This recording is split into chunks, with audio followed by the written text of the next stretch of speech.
the president's kids more important than yours? Then why is he skeptical about putting armed security in our schools when his kids are protected by armed guards at their school? Mr. Obama demands the wealthy pay their fair share of taxes, but he's just another elitist hypocrite when it comes to a fair share of security. Protection for their kids and gun-free zones for ours.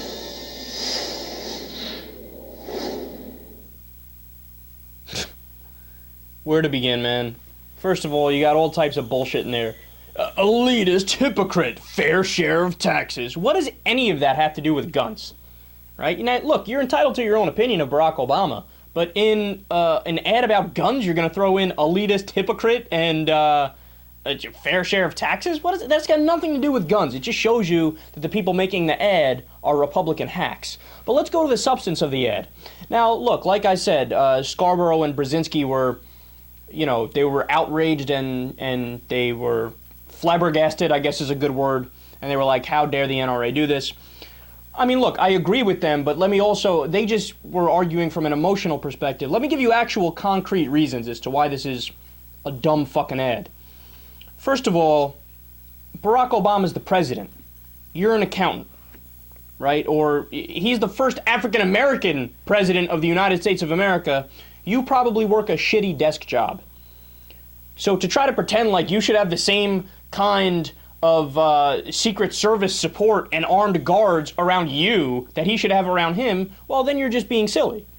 You're just living in a fantasy land where you wouldn't need as much protection as Barack Obama needs.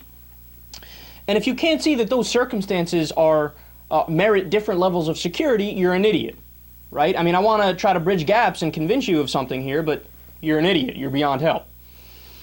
But let's take them at their word, right? Let's say that they want armed guards, and look, their real motivation is obviously to say, blame anything but guns, anything, video games, movies, other people, guns don't kill people, people kill people, blame something, sponges, let's blame sponges, or reruns of SpongeBob. They just make up shit up, right? They want to blame anything but guns.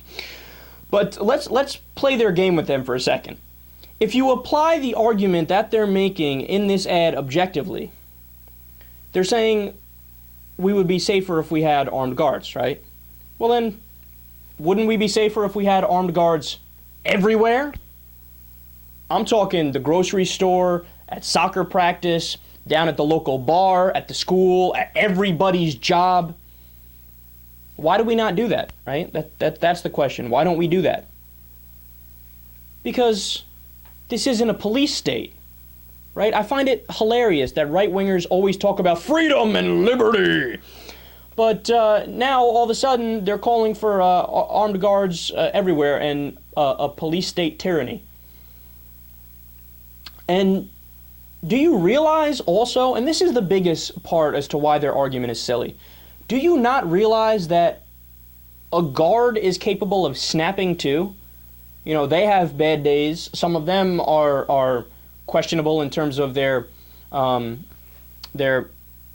mental level of stability, right?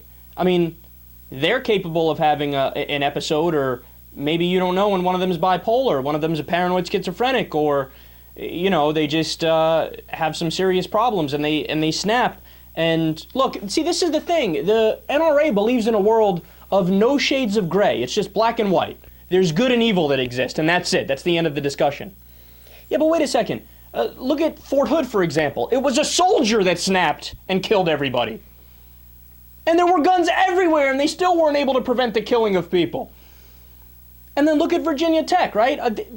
Some of the propositions that we heard from the NRA and conservative politicians was, hey, we should allow kids to carry guns in school. And they said, look, it'll be safer if everybody's armed, it's safer, right?